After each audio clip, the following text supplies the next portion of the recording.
So if you remember Martine and Clay, many of your research topics will also come from personal experience. That was the case for both of these students.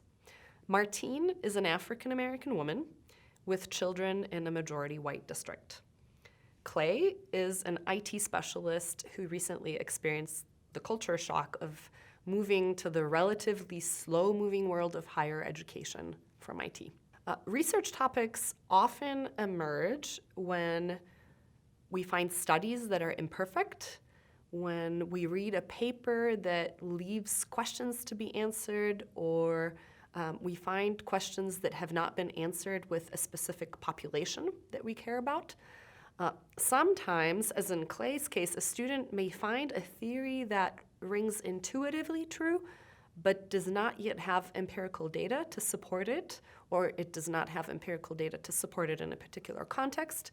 And in any of these cases, it's crucial for you to be genuinely interested, genuinely curious about your topic of interest. And that's true just considering the amount of time that you will spend researching it. You will need to be interested in it to keep at it. But that being said, interest in a topic and the urgency of a practical problem are not enough to make a dissertation.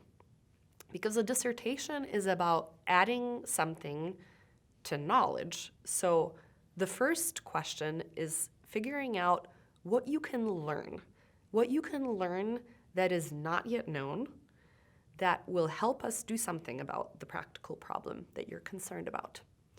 Because a dissertation by itself will not change the world. But what a dissertation can do is it can give us knowledge that we can act on to make the world a better place. So a dissertation is about answering a question, or a dissertation is about solving a puzzle. And it's not always clear from the start which question or puzzle will help you towards your practical goal. So let's think back to the example of Martine.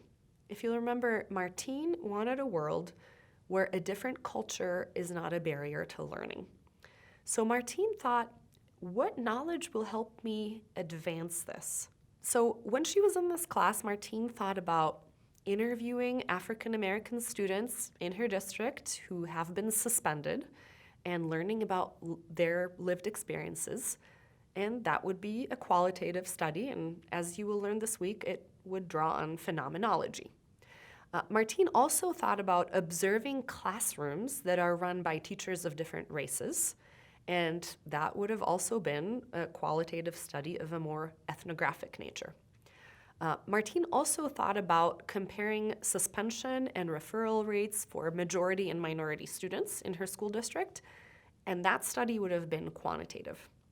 And all of these routes that I just described would have had a connection to Martine's overall practical goal of a world where culture is not a barrier to learning. And each of these would have been a good dissertation. Martine's ultimate decision was based on two factors that will be crucial for you as well. Number one, what is going to advance my practical goals? And number two, what is going to be realistic given the time and the resources that I have available?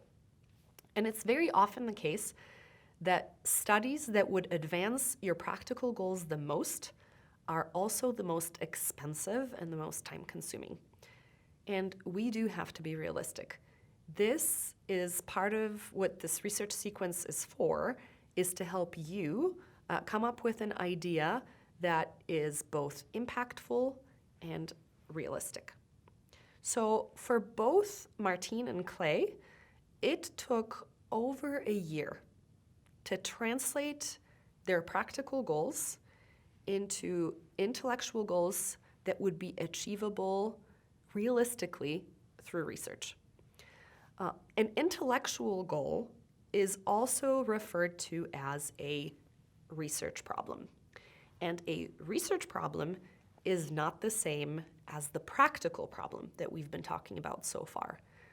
A research problem is something that we do not know yet that we really should know.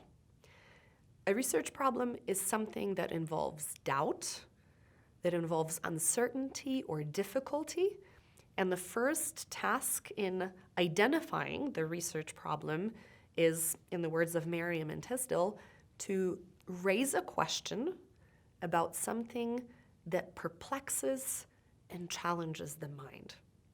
So what perplexes and challenges your mind when it comes to your practical problem? This question, this puzzle, this thing that perplexes the mind is always going to be much, much smaller in scope than the big practical problem that led to the question. So what would be a realistic goal for a dissertation?